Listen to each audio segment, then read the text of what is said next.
Hi everyone. I just finished watching the discussion that Phil Halper, Alex Malpass and Dan Linford had with Philip Goff. Philip Goff is a British philosopher who's recently come out as a Christian. He believes in what he calls a heretical form of Christianity, and he has a belief in a God of limited power.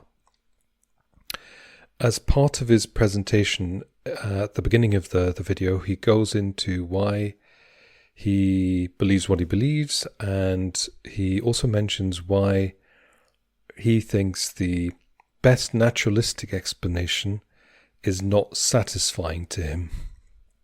And he goes into grief hallucinations and why he doesn't find that a very good explanation of the resurrection experiences. So he says the following at the 13-minute mark.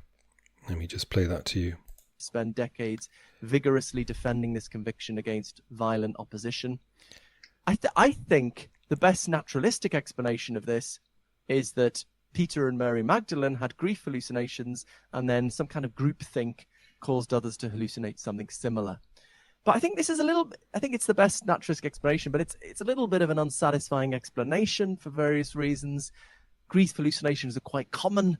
They don't tend to get people to believe the person is alive again. If anything, they get them to believe they've gone to a more peaceful place.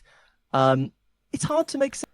So here he says that grief hallucinations do not tend to get people to believe that the person is alive again, i.e. bodily on the earth. I'm assuming that means, if anything, they get them to believe that they've gone to a more peaceful place, like gone to heaven in some kind of spiritual form. And that's why he doesn't find the naturalistic explanation of grief hallucinations very convincing. But that seems to kind of contradict with what he says just a few minutes earlier, when he talks about his ideas of identity theory and what he thinks the first resurrection experiences are. Right.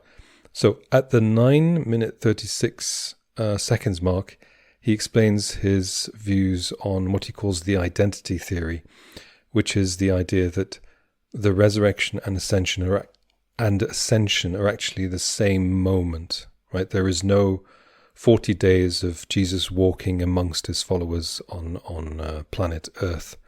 Let me have him say it in his own words so I don't misquote him.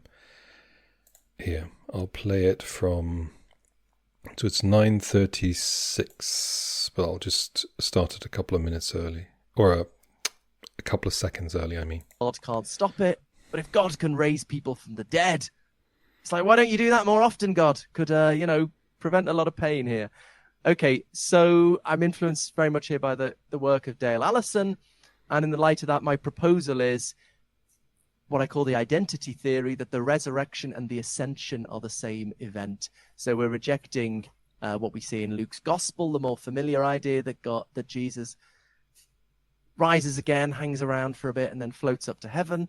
The claim is rather the moment of the resurrection is the same moment Jesus returns to the being he called Father. And actually, this isn't like something I've just made up. It's Dale Allison shows how it's been a fairly prominent view among 20th century New Testament scholars that the early Christians believed this, and that the Luke's gospel stuff was a later development. Anyway. Right. So here he says it was an early Christian belief that the resurrection and ascension were the same moment, right? So the early Christians didn't believe that he hung around bodily on earth for 40 days, which is consistent with the grief hallucinations that he dismissed. And then at 11:07, so a bit later, I'll start it a couple of seconds earlier just to get the full quote. Here we go. He says the following. Some kind of trotting around, eating fish and stuff. How do people know about this resurrection?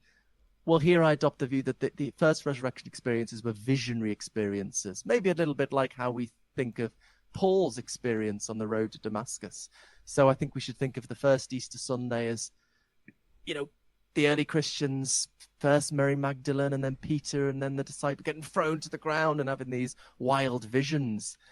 Okay, but then how does God bring about these visions, right? If God, do I have to expand God's powers again? Well, no, my hypothesis. Right. So here he says that he thinks, and he goes on, I think it's 1 hour and 25 between 1 hour and 25 and 30 minutes into the video, he says that all the visionary experiences, all of them, or I should say, all the resurrection experiences, he says all of them are visionary experiences. Like Paul's. So he dismisses grief hallucinations as the best naturalistic explanation because they don't satisfactorily explain the resurrection experiences to him.